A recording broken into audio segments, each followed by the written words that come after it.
그 이름에 생명이 내 삶의 이유라. 예수는 내 힘이요 나의 기쁨 내 찬송아. 그 이름의 생명이 내 삶의 이유라. 오직 주만 따라갑니다.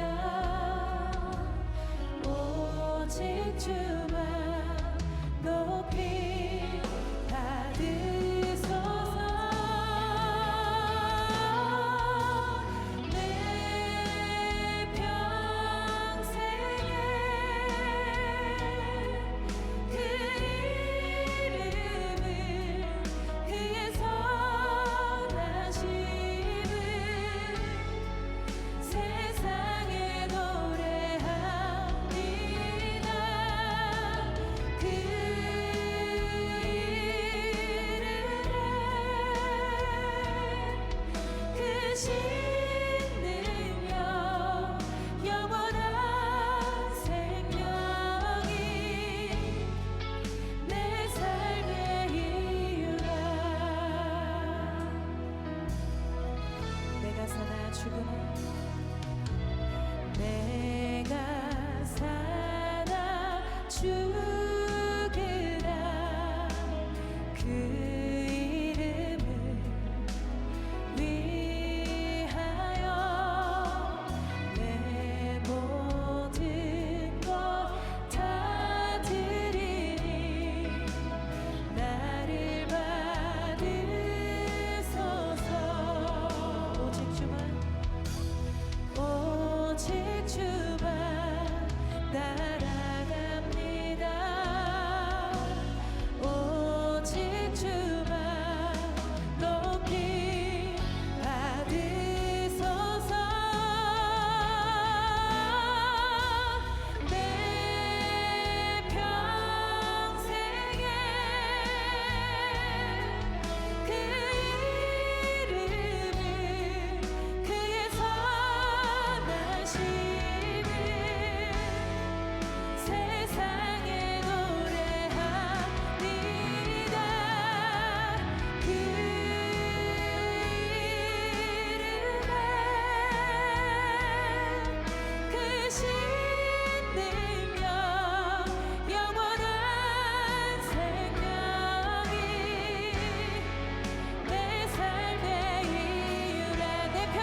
자리에 앉으시겠습니다.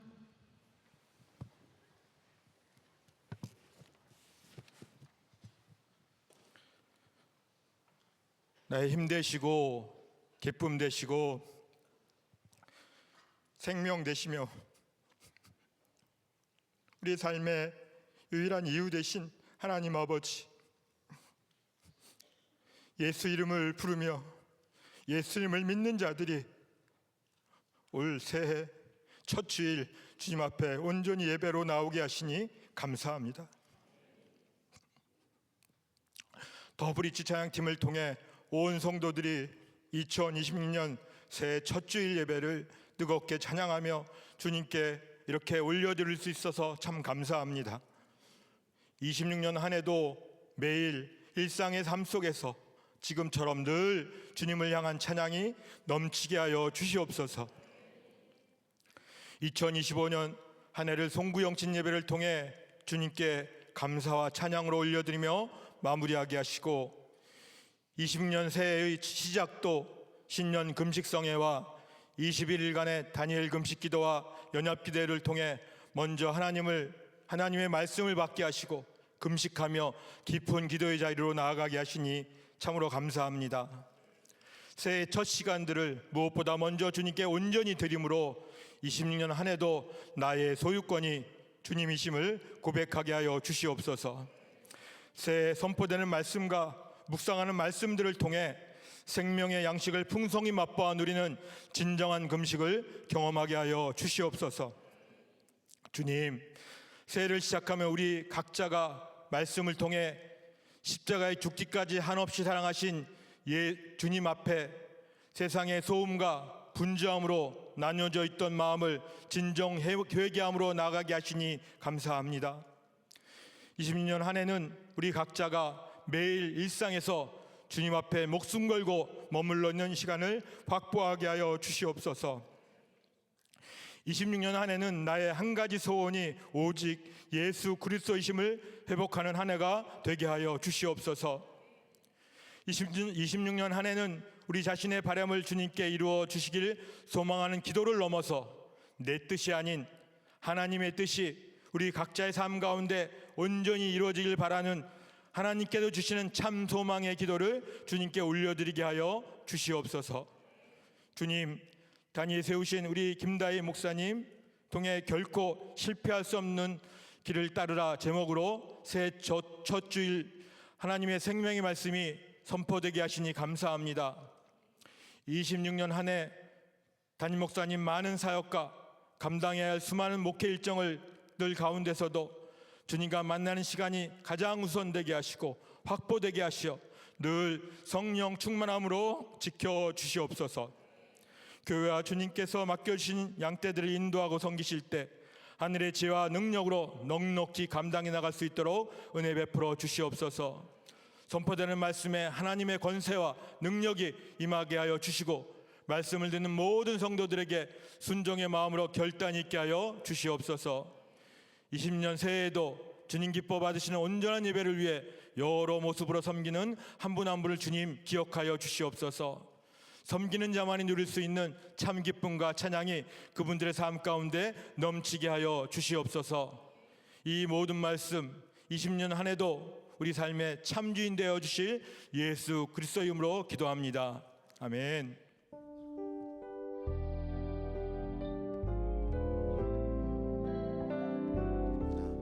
오늘 우리에게 주시는 하나님의 말씀은 시편 23편 1절에서 4절 말씀입니다.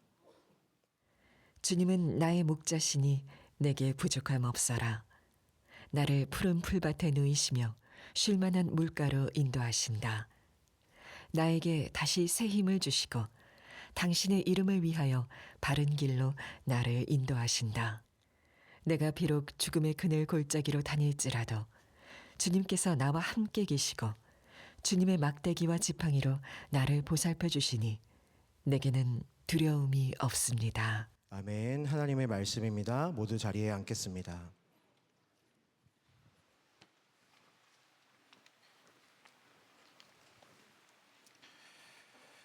네, 우리 새해 첫 주일 예배 오신 여러분들 삶의 하나님의 평강이 함께 하시기를 축복합니다. 우리 오신 분들에게 인사하겠습니다. 주님만 따라갑시다. 인사하겠습니다.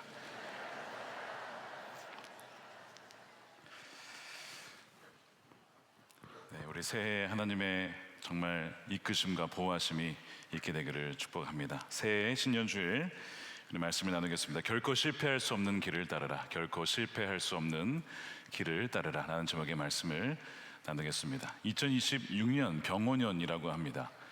붉은 말의 해, 세 글자로 적토마라고 하죠. 붉은 말의 해. 사람들이 이 해에 기대하는 것들이 있습니다. 야, 정말 붉은 말이 달려가듯이 그렇게 내 삶도 힘차게 달려갔으면 좋겠다. 세상 사람들은 그렇게 이야기를 하는데요.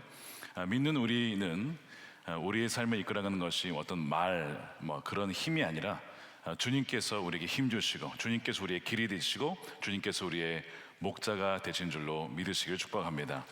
그래서 우리 신년 첫 주, 항상 첫 것이 굉장히 중요해요. 첫 것은 늘 주님의 것이기 때문이죠. 그래서 우리 첫 예배, 신년 첫 예배 드리시는 여러분들을 주님께서 정말 기뻐하시고 또 여러분들에게 예배를 받으실 줄로 믿습니다.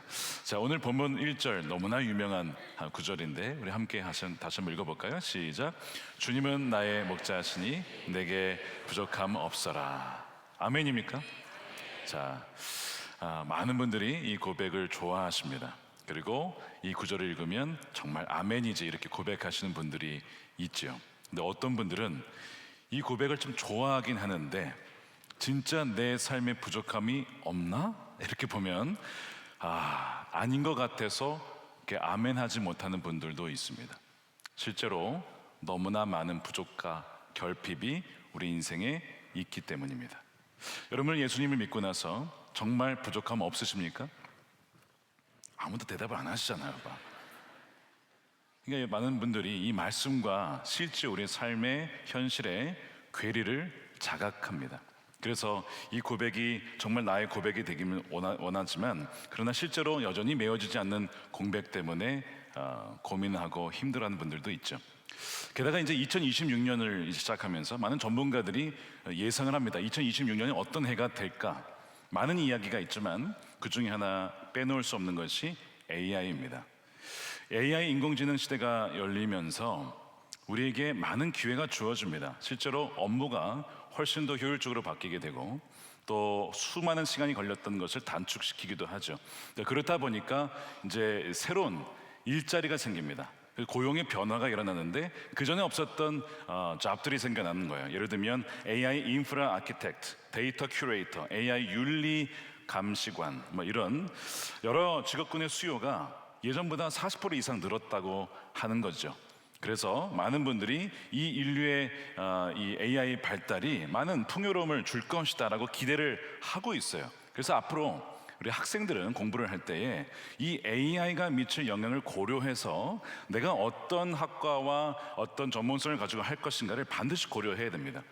그래서 내가 준비하고 있는 것들이 진짜 연관성이 있느냐 없느냐 그런 것들을 고려해야 나중에 큰 문제가 없게 된다는 거죠. 자, 이런 발전이 있지만 동전을 뒤집어 보면 AI 발전 때문에 많은 직업이 사라지게 되는 위협이 되기도 한다는 거예요. 전문조사에 의하면 가장 위험한 직업에 지금 탑에 올라 있는 직업 중에 하나가 통번역사입니다. 통번역사 분들이 정말 죄송하지만 지금 가장 위험한 직업 중에 하나예요. 그래서 이미 많은 역할을 지금 AI가 번역을 하고 있습니다. 심지어 이제는 이어폰만 꼽으면 서로 언어가 달라도 대화가 되는 시대가 됐습니다. 아마 좀 더 발전하면 또 다른 방식으로 편하게 되겠죠. 통번역사가 가장 지금 위험하다고 하고 행정사무원, 금융 데이터 분석가, 지금 은행이 점점 줄고 있어요.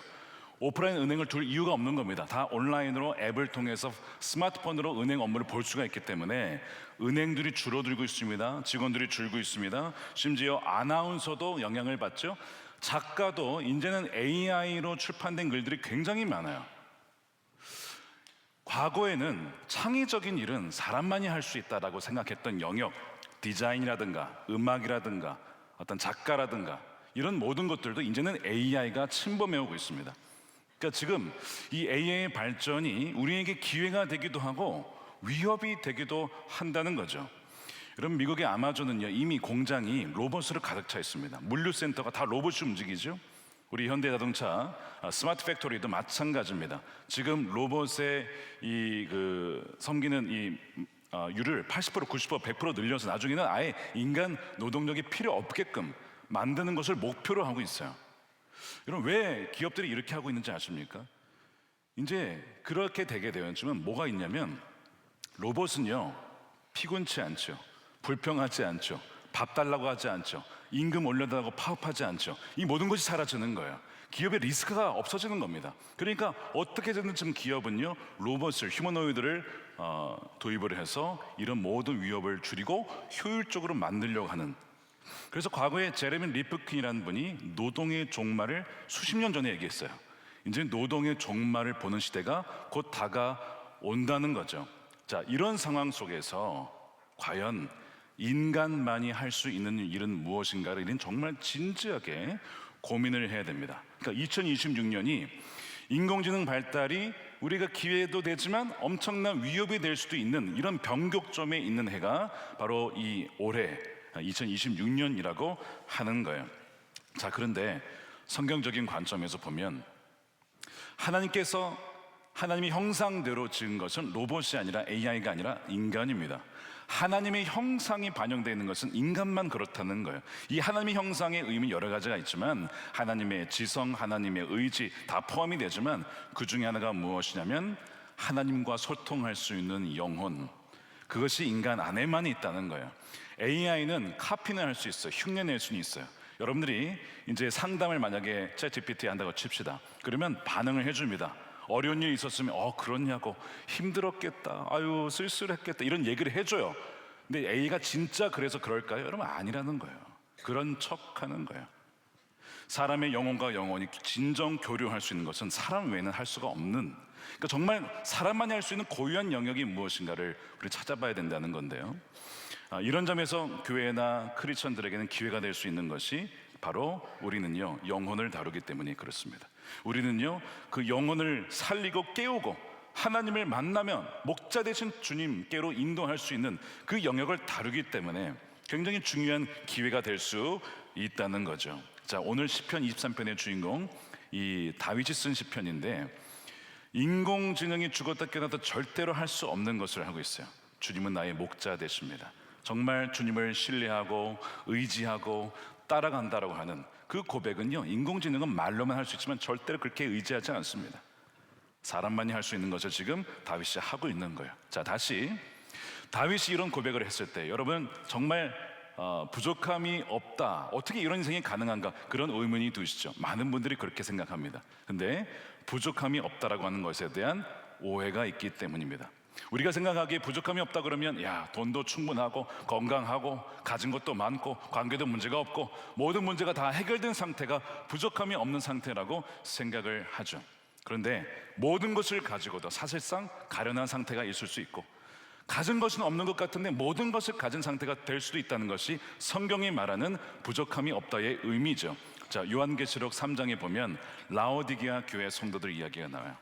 라오디게 교회 성도들이 무슨 얘기를 하냐면 나는 가진 것이 많고 부족한 것이 없다라고 얘기를 해요. 근데 주님의 진단은 정반대였죠. 너는 풍족하여 부족한 것이 조금도 없다고 하지만 실상 너는 내가 비참하고 불쌍하고 가난하고 눈이 멀고 벌거벗은 것을 알지 못한다. 아마 당시에 라오디게아 교회는 가졌던 것이 많았던 것 같습니다. 돈도 많았던 것 같고 건강도 문제가 없었던 것 같아요. 그러나 그들의 영혼의 실상은 목자 없이 주님을 문 밖에 두고 교제 없이 내가 내 인생의 목자가 되어서 살아왔던 사실상 불쌍한 존재였다는 것을 스스로는 깨닫지 못했다라고 하는 거예요. 사복음서에도 부자 청년 이야기가 나오죠. 부자 청년이 어릴 적부터 말씀을 잘 따랐습니다. 그리고 어떻게 되는지 모르겠지만 젊은 나이에, 빠르면 20대, 빠르면 늦어도 30대에 부자가 됐어요. 소위 이제 30대의 상위 1% 부자가 되는 많은 청년들의 로망입니다.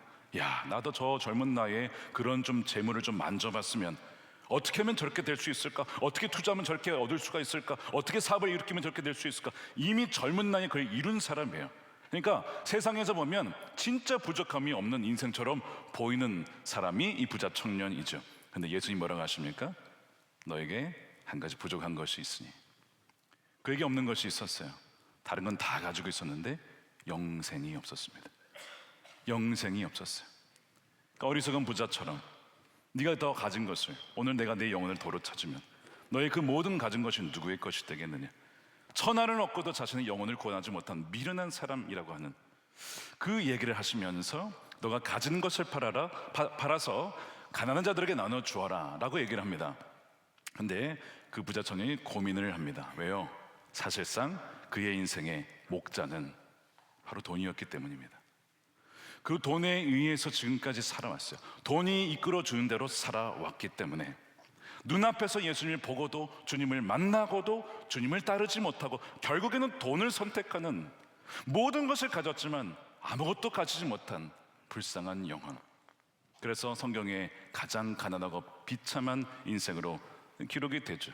그래, 무명히 이름도 기록되어 있지 않아요. 분명히 이름이 있었을 텐데 이름이 기록되어 있지 않는 너무나 안타까운 인생이 나옵니다. 여러분의 인생은 어떻습니까? 정말 부족함이 없는 인생, 주님 때문에 정말 주님이 내 인생을 책임져 주심으로 부족함이 없습니다라고 고백하십니까? 아니면 모든 것을 갖고도 주님이 없는 그런 영혼의 상태를 갖고 계십니까? 다윗이 부족함이 없으리로라고 고백했을 때 그의 인생에 정말 아무런 문제가 없었습니까? 부족함이 없었습니까? 아니요, 부족함 투성이었습니다. 결핍 투성이었습니다. 우리가 이미 사무엘 상하를 살펴봤잖아요. 여러분, 사울에 의해서 억울하게 쫓김을 당해서 13년 이상을 도망자 신세로 살아갑니다. 몇 번이나 죽을 뻔했어요. 그 억울함을 풀지를 또한 못했습니다.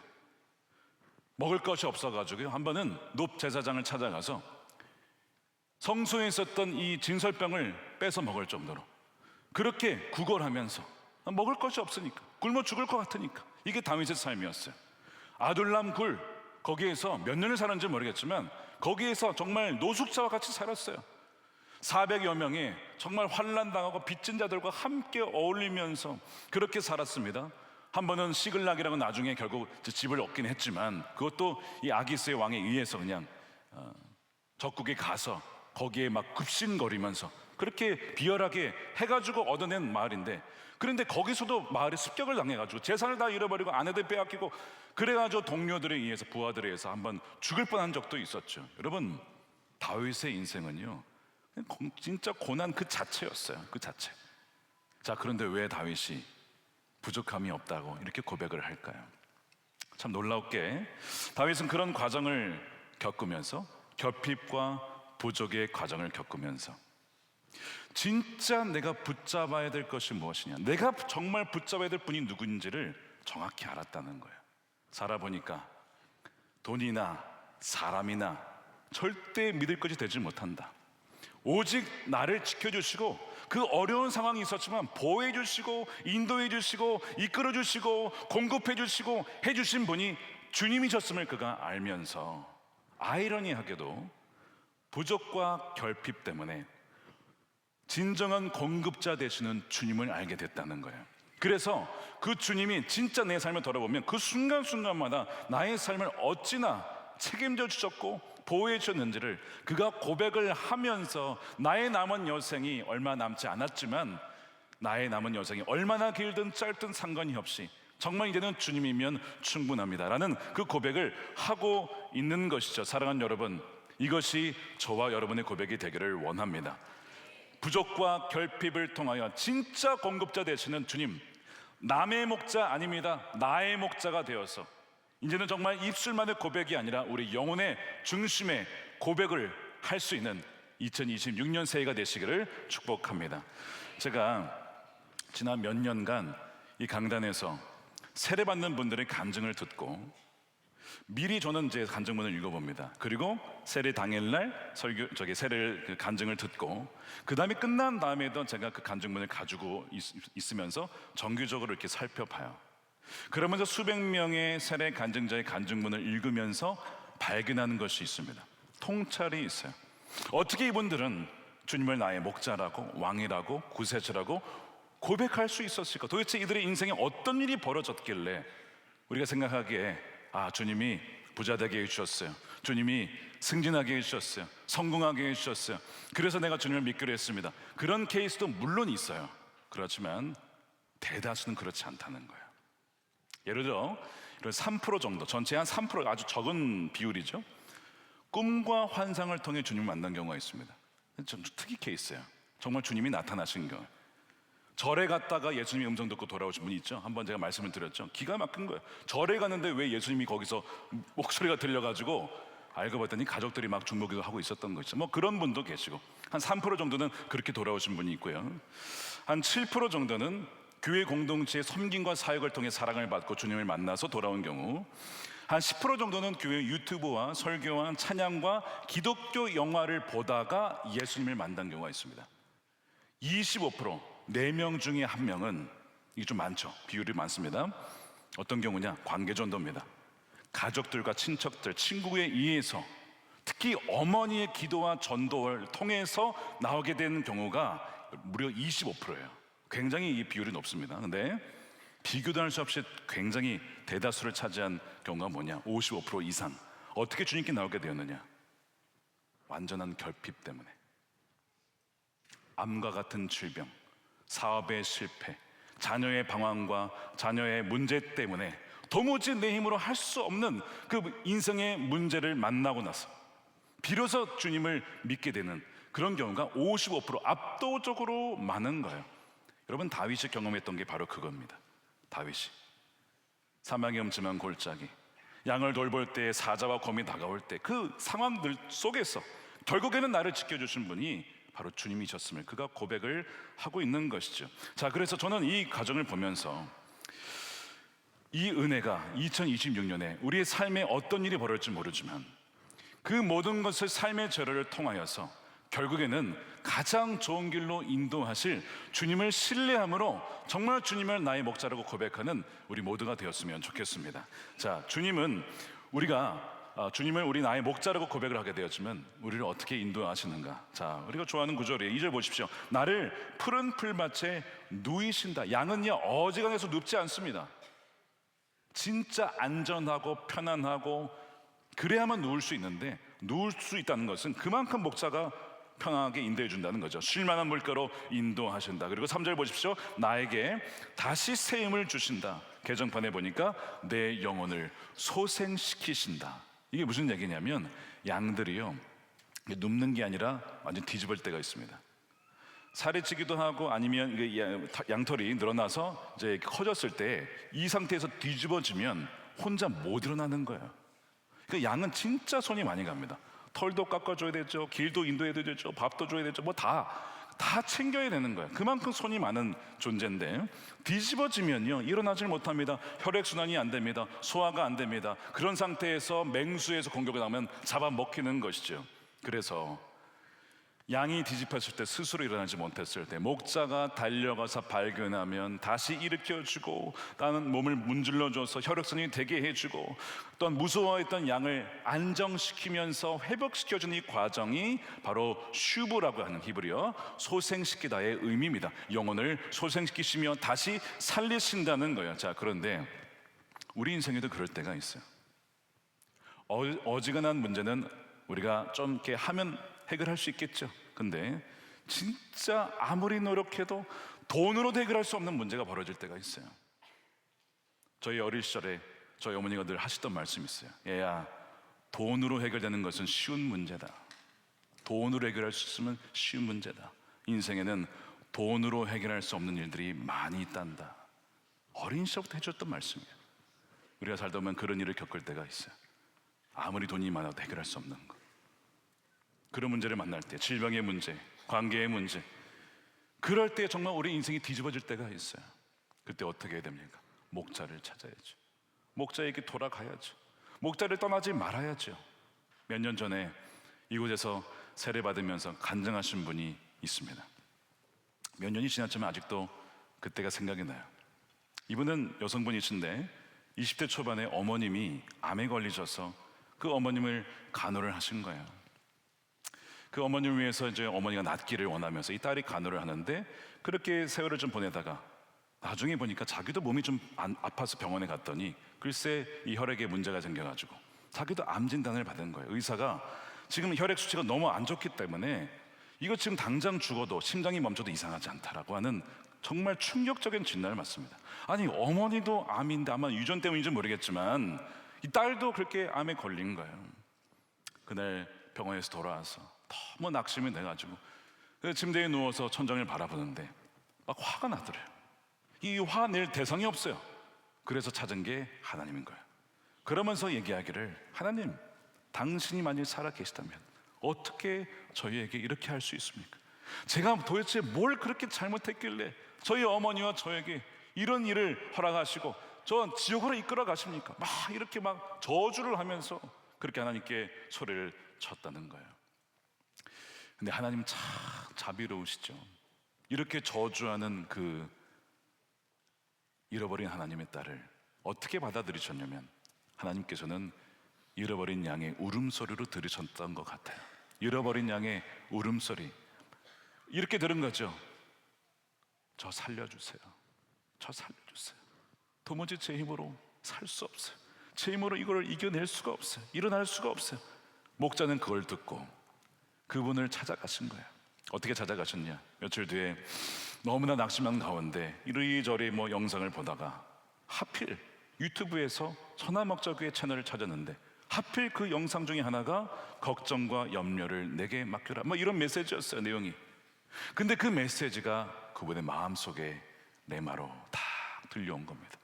희한하게 그렇게 반항하고 저주하고 그렇게 하나님을 원망했던 그 마음이 누그러지면서 자신도 모르게 이런 기도가 됐다는 거예요. 하나님 당신이 살아계시다면 그리하여 나의 병을 고쳐주신다면 제가 반드시 교회에 나가겠습니다. 막 이렇게 그냥 뭐 진짜 뭐 그렇게 되리라고 믿음으로 기도한 건 아니었겠지만 워낙 절박하니까 그렇게 한 거예요. 며칠이 지났는데 몸이 좀 나아지는 느낌이 들더래요. 그래서 몇 주가 지나서 병원에 다시 갔는데 의사가 글쎄 암이 보이지 않는다는 거야. 그러면서 하는 얘기가 그 뇌종양이라고 의심됐던 그 부분 또 하나 있는데 알고 봤더니 그 뇌종양도 아니고 그냥 물혹이래요. 뭐 이런 진단을 받으면서 이분이 그 마음속에 누가 생각이 났겠어요? 자기가 했던 기도가 생각이 난 거야. 하나님이 내 기도에 들으셨구나. 그래서 그분이 교회 제발 나오셔가지고 누가 전도한 것도 아니에요. 영상을 듣고 왔으니까. 제가 아까 그랬죠. 10%는 영상 듣고 오신다고.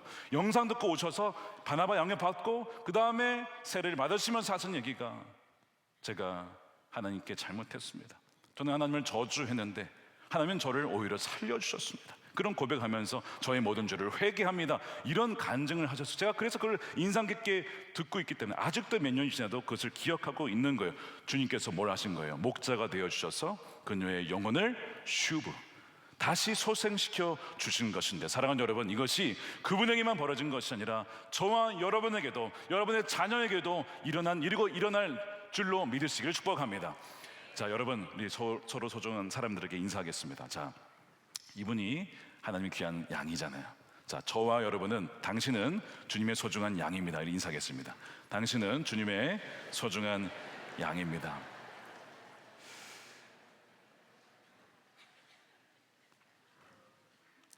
양으로 살다 보면 혼자 뒤집어질 때가 있고 혼자 일어설 수 없을 때가 있어요. 그때 여러분 주님을 기억하십시오. 주님을 바라보십시오. 주님을 의지하십시오. 주님께 소리치십시오. 어떻게 해요? 음매라고 하면은 음매라고 하면 주님이 다 기가 막히게 찰떡같이 알아듣고 찾아오시고 함께 하시고 우리 마음을 위로해 주시고 우리가 막 원망의 말을 해도 그래 살려달라는 거지. 주님은 그렇게 다 이해해 주시는 거죠. 사랑하는 여러분, 우리는 실패한 인생 같을 때가 있어요. 우리는 실수도 하고 실패도 하고 우리는 무너지기도 합니다. 사업을 잘해보려고 하다가도 무너질 때도 있고 망할 때도 있어요. 우리 인생은 원래 그렇습니다. 근데 그분의 손에 붙들리면요, 그 모든 실패한 재료 하나하나가 모이면요, 기가 막히게 아름다운 집이 완성이 된다는 거예요. 여러분, 하나님은요 우리의 악도 선으로 바꾸셔서 모든 것을 합력하여 선을 이루실 수 있는 분이시기 때문입니다. 그렇기 때문에 우리가 주님의 손을 꼭 붙잡고 가야 돼요. 주님은 우리를 어디로 인도하시는가? 자, 3절 후반부를 보십시오. 당신의 이름을 위하여 바른 길로 나를 인도하신다. 여기 나에다가 여러분들의 이름을 넣어보시는 거예요. 당신의 이름을 위하여 바른 길로 다윗을 인도하신다. 아멘이 되죠. 바로 아멘이 나오는 거예요. 하나님께서 나를 바른 길로 인도해 주시는구나. 이 바른 길이 무엇이냐면 뭐 넓은 길, 뭐 되게 좋은 길 이런 건 아닙니다.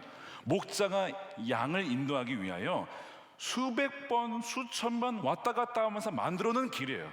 그래서 목자의 발자국이 밟힌 그 땅, 화려하지는 않지만 안전한 길, 목자가 검증한 길, 그 길로 양들을 인도해 주신다는 것, 그것이 바로 의의 길, 바로 그것이 바른 길입니다. 자, 그래서 여러분 궁금하시죠? 2026년이 어떠할지, 우리 인생이 앞으로 무엇이 펼쳐질지 궁금하시잖아요. 근데 여러분, 우리가 기억할 것은 무엇이냐면, 주님 저에게 맵을 좀 주세요, 지도를 주세요. 그래야 제가 어디를 갈게요. 주님은 우리에게 지도를 주시지 않습니다. 여러분, 우리에게 지도를 준다 하더라도 우리는 길치예요. 지도를 보고도 어디로 가야 될지 몰라요. 많은 여성분들이 지도를 보고도 방황하신 분들이 많습니다. 이 동서남북이 헷갈려가지고, 물론 남자분들도 있지만 이 길치신 분들은요, 지도를 줘봤자 이게 어디야? 그래서 주님께서는 지도를 안 주시고 누구를 주시냐? 주님의 손을 주시는 거야. 너 지도 걱정하지 마, 내 손만 붙잡고 가면 돼. 얼마나 편한지 몰라요. 여러분, 지도를 보고 가려면 진짜 골치 아파요. 여기서 좌회전해야 되나, 저기서 우회전해야 되나, 얼마나 가야 되냐. 근데 주님 손만 붙잡고 가면 걱정할 것이 없어요. 따라가기만 되는 거예요. 멈추면 되는 것이고. 제가 이것을 어디서 배웠느냐, 미국에 살 때 한번 여름에 가끔 이제 휴가를 가면 캔자스시티에서 차를 타고 I-70라는 고속도로를 타고 서쪽으로 한 9시간, 8시간 가면요, 그게 콜로라도입니다. 콜로라도. 여름에 이제 그걸 가는 거야. 그럼 차를 타고 가니까, 여러분 몇 시간이라고요? 8, 9시간. 여러분 운전해 보셨어요? 8, 9시간? 아, 진짜 가도 평지예요. 가도 뭐 건물 이런 거 없어요. 그냥 계속 옥수수 밭입니다. 이 캔자스 줄을 가로 질러서 가야 되니까. 근데 이제 여행 가는데, 그 당시에 저희 막내 아들이 한 2, 3살, 한 3살쯤 이제 말을 막 할 때였어요. 차를 타고 한참을 가는데 얘가 계속 하는 말이 있었어요. 무슨 말이냐? 아빠, 여행이 안 보여, 이래요. 아니, 이게 차 타고 가는 이 모든 것이 다 여행이에요. 뭐 숙소를 가거나 어디를 가거나 뭐 밥을 먹거나 모든 것이 여행인데, 얘는 그런 개념이 없는 거예요. 뭐가 여행이냐? 숙소나 뭐 어디 재밌는 걸 가야 그게 여행인 거야. 근데 계속 차를 타고 그냥 이게 뭐 도착하지도 않고 뭐 멈추지도 않고, 이게 도대체 어디로 가는지도 모르겠고, 뭐 배는 고프고 막 이러니까, 아빠 여행이 안 보여, 막 이렇게 해서 제가, 야, 걱정하지 마, 민소랑 금방 갈 거야. 걱정하지 마, 아빠하고 함께 있잖아, 엄마도 여기 있잖아, 형아도 여기 있잖아, 누나도 여기 있잖아, 우리 다 같이 여기 있잖아. 걱정하지, 이거를 계속 여행 내내 해주는 거예요. 나중에 안전하게 목적지에 도착을 하죠. 근데 저는 그것이 저에게 주시는 주님의 음성임을 목회를 하면서 많이 깨닫습니다. 주님, 저의 인생이 보이지 않습니다. 올해 어떻게 살아갈지 모르겠고, 올해 어떤 일이 벌어질지도 모르겠습니다. 소위 여행이 안 보입니다. 인생이 안 보입니다. 앞길이 안 보입니다. 주님 뭐라고 하세요? 걱정하지 마. 너의 인생의 운전대를 너가 아니라 내가 쥐고 있으니까 너는 나만 따라오면 돼, 내 안에 있기만 하면 돼, 나한테 꼭 붙어 있기만 하면 돼, 라고 주님은 말씀해 주시는 거죠. 사랑하는 여러분, 주님은요, 우리에게 길을 보여주는 것이 아니라 주님이 바로 길이시기 때문에 주님을 보여주시고, 주님께서 말씀해 주시고, 주님만 따라오라고 주님께서는 우리를 인도해 주신다는 것입니다.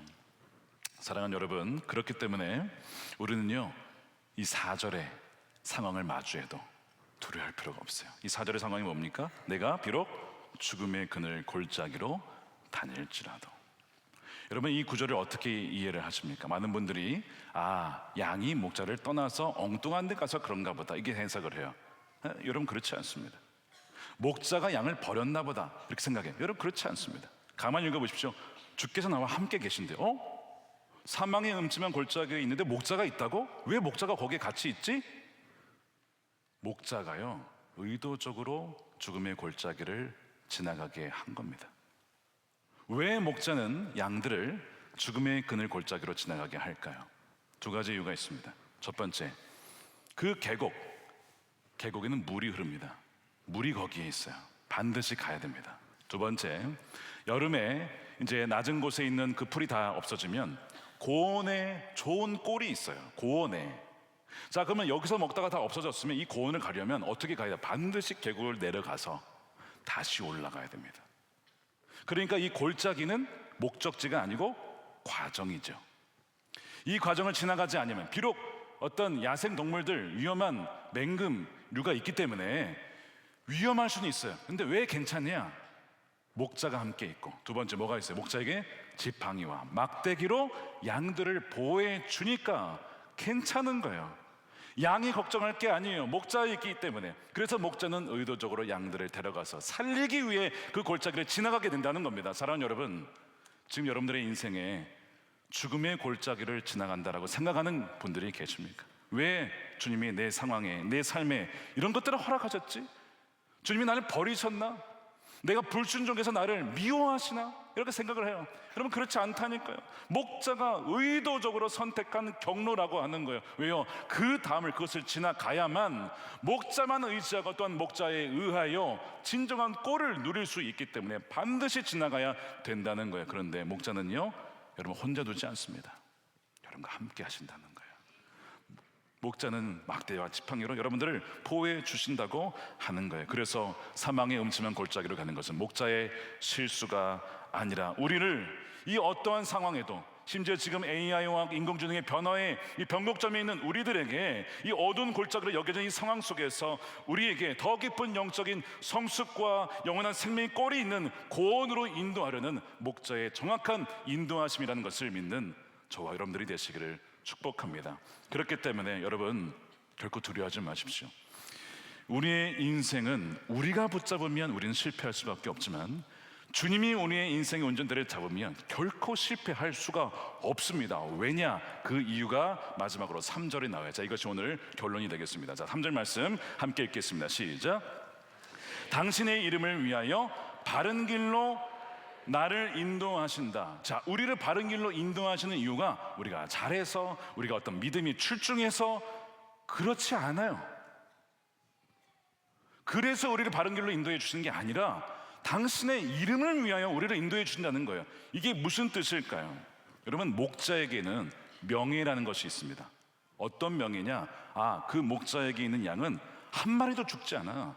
그 목자에게 있으면 양이 살찌고 정말 풍성한 삶을 누려. 야, 그 목자 대단하네, 이런 명예가 있어요. 반면 양을 잃어버리거나 양이 병들어 죽게 되면 그 목자는 명예를 잃는 겁니다. 그래서 목자는요, 내 명예를 걸고서라도 양을 끝까지 책임을 지는 것이죠.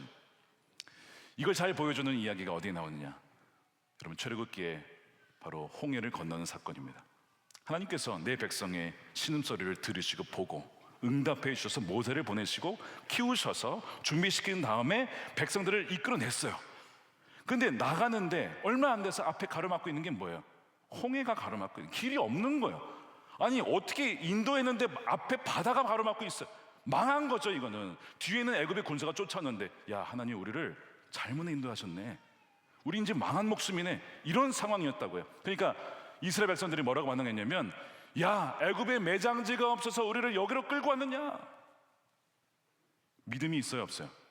믿음이 없었어요. 이스라엘 백성들 중에 믿음 있는 사람이 없었어요. 하나님이 원망했습니다. 하나님이 잘못 인도했다고 얘기를 했어요. 그런데 하나님은 그래도 그 홍해를 갈라주셨어요. 믿음이 있어서 갈라주신 게 아니라 왜 갈라주셨냐? 자, 그게 어디 나오냐? 시편 106편 8절입니다.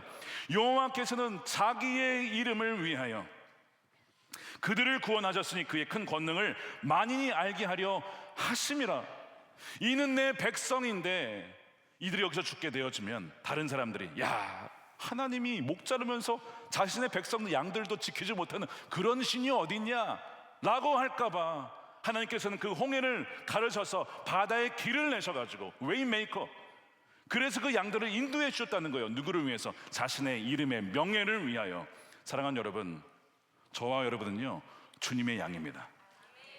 주의 이름과 명예를 위하여 저와 여러분들을 바른 길로 인도해 주심을 믿는 여러분들이 되시기를 축복합니다.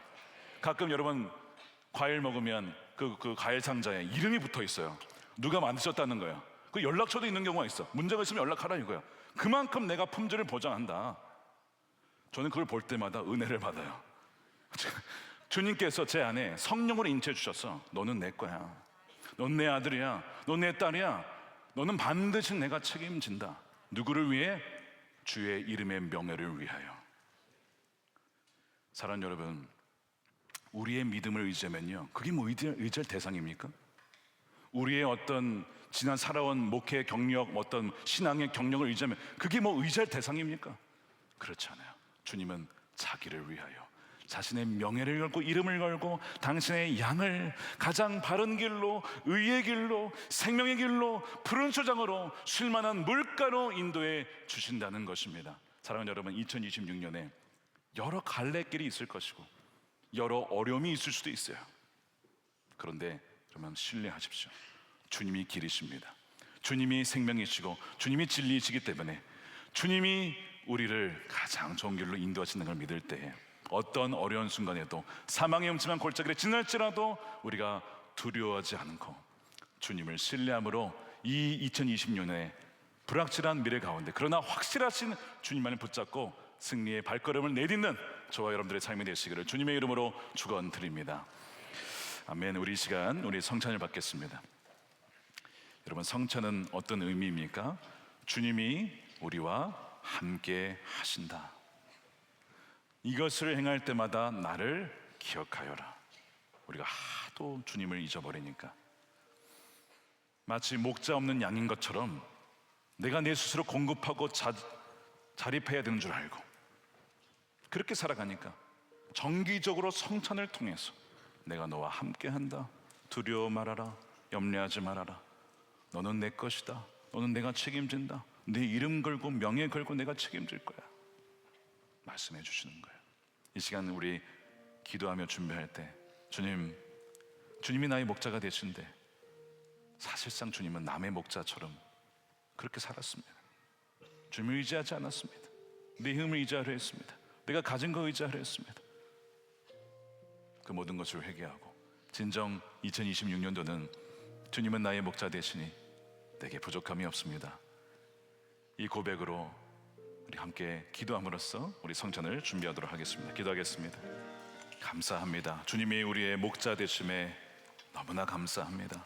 지금까지 내가 내 인생의 목자가 되려고 했고 가짜 헛된 사꾼 목자를 나의 목자로 삼아 돈과 명예와 권력과 헛된 것을 쫓아 살았던 것을 이 시간 회개하오니 주님께서 진정한 우리의 목자가 되어 주시옵시고 그리하여 2026년도 어떠한 길이 놓여 있을지라도 우리의 길 대신 주님만 꼭 붙잡고 순종의 발걸음을 내딛는 사랑하는 주의 백성들이 되게 하여 주시옵소서. 우리를 푸른 초장으로 인도하여 주시고 쉴만한 물가로 인도하여 주시며 당신의 이름을 위하여 우리를 바른 길로 인도해 주시며 각 사람 죽어 있는 심령들을 소생시켜 주시는 놀라운 은혜를 주님 부어 주시옵소서. 사망의 음침한 골짜기로 다닐지라도 우리가 해를 두려워하지 아니하는 것은 주께서 우리와 함께 계시고 주의 막대기와 지팡이로 우리를 보호해 주시기 때문입니다. 주님, 이 놀라운 약속의 말씀이 우리 2026년에 하나님 구비구비마다 주님의 충만한 은혜로 함께해 주셔서 저의 가정과 사업과 일터와 만남과 학교와 그 모든 삶의 구석구석에 하나님의 부족함이 없는 충만하게 부어주시는 은혜로 넘치도록 부어주시는 한 해가 되게 하여 주시옵소서. 사랑하는 아버지 하나님, 이 시간 귀한 것 구별하여 11조를 감사헌금으로 성경금으로 주님께 올려드리며 우리의 인생을 드리오니 2026년 온전히 주님께만 기쁨이 되며 주님이 영광 받으시며 하나님 나라가 확장되어지는 한 해가 되게 하여 주시옵소서. 이 나라와 아버지 백성들을 기억하여 주시고 각 영역 속에 정치, 경제, 사회, 교육, 문화, 가정 모든 영역 속에 하나님의 통치만이 세워지게 하시고 모든 어둠이 사라지고 주의 빛으로 밝히 비춰주셔서 하나님의 사람들을 통하여 하나님의 뜻이 세워지는 한 해가 되게 하여 주시옵소서.